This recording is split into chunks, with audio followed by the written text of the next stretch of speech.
माझा पप्पा मला सोडून गेला, हे चिमुकलीचे आर्त शब्द तुम्ही ऐकताय.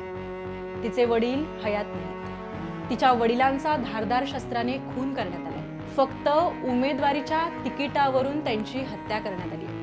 सोलापुरात बाळासाहेब सर्वदे यांच्या डोळ्यात लाल तिखट घालून धारदार शस्त्राने त्यांना मारण्यात आले. बाळासाहेब सर्वदे यांची हत्या झाली आणि सोलापूर आज धगधगते.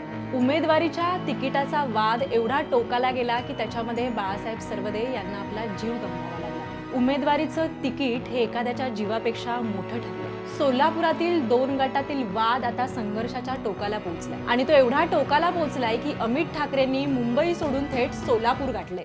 अमित ठाकरेंना सोलापूर गाठायची वेळ का आली? बाळासाहेब सर्वदे कोण होते आणि सोलापूर ऐन निवडणुकीच्या काळात का पेटतंय, त्याचं कारण आपण या व्हिडिओत पाहणार आहोत. हाय हॅलो नमस्कार, मी जयती. आपण पाहत आहात ABP माझा. बाळासाहेब सर्वदे हे महाराष्ट्र नवनिर्माण सेनेचे विद्यार्थी सेनेचे पदाधिकारी होते. बाळासाहेब सर्वदे यांच्या घरातील महिला सोलापूर महानगरपालिकेसाठी इच्छुक होती. मात्र ऐनवेळी त्यांचा पत्ता कट करून विरोधकांना उमेदवारी जाहीर करण्यात आली. याच उमेदवारीच्या कारणावरून गेल्या 2 दिवसांपासून जोशी गल्ली परिसरात 2 गटात खटके उडत होते. शुक्रवारी उमेदवारी अर्ज मागे घेण्याच्या मुदतीवरून राजकीय वातावरण चांगलंच तापलं. हे वातावरण एवढं तापलं की 2 गटात हाणामारी झाली. विरोधकांचा राग एवढा अनावर झाला की बाळासाहेब सर्वदे यांच्या डोळ्यात लाल तिखट घातलं गेलं आणि त्यांच्यावरती धारदार शस्त्राने हल्ला करण्यात आला. बाळासाहेब सर्वदे गंभीर जखमी झाले. तातडीने त्यांना रुग्णालयात हलवलं. पण बाळासाहेब सर्वदे यांच्यावर झालेला हल्ला हा एवढा भयानक होता की उपचारादरम्यानच त्यांचा मृत्यू झाला. बाळासाहेब सर्वदे यांचा मृत्यू झाला आणि सोलापुरातील हे 2 गटातील राजकारण अजून तापलं.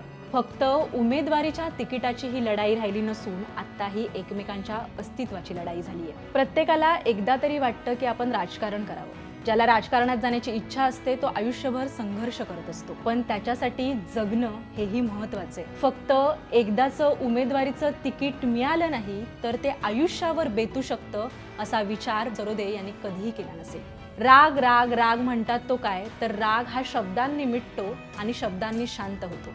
पण राजकारणाच्या सत्तेची हवा अशी काय आपल्या डोक्यात गेली आहे की उमेदवारीच्या तिकिटापेक्षा सध्या काहीच महत्वाचं उरलेलं नाही. पैसा, जमीन, जागा, भांडणं हे ठीक आहे, पण एखादी व्यक्ती गेल्याने त्याची बायको ही विधवा होते आणि त्याची मुलं ही कायमची अनाथ होतात. तुमच्या उमेदवारीच्या तिकिटापेक्षा एखाद्याचं जिवंत असणं हे किती महत्त्वाचं आहे हे फक्त तुम्ही या चिमुकलीकडे पाहून समजू शकता.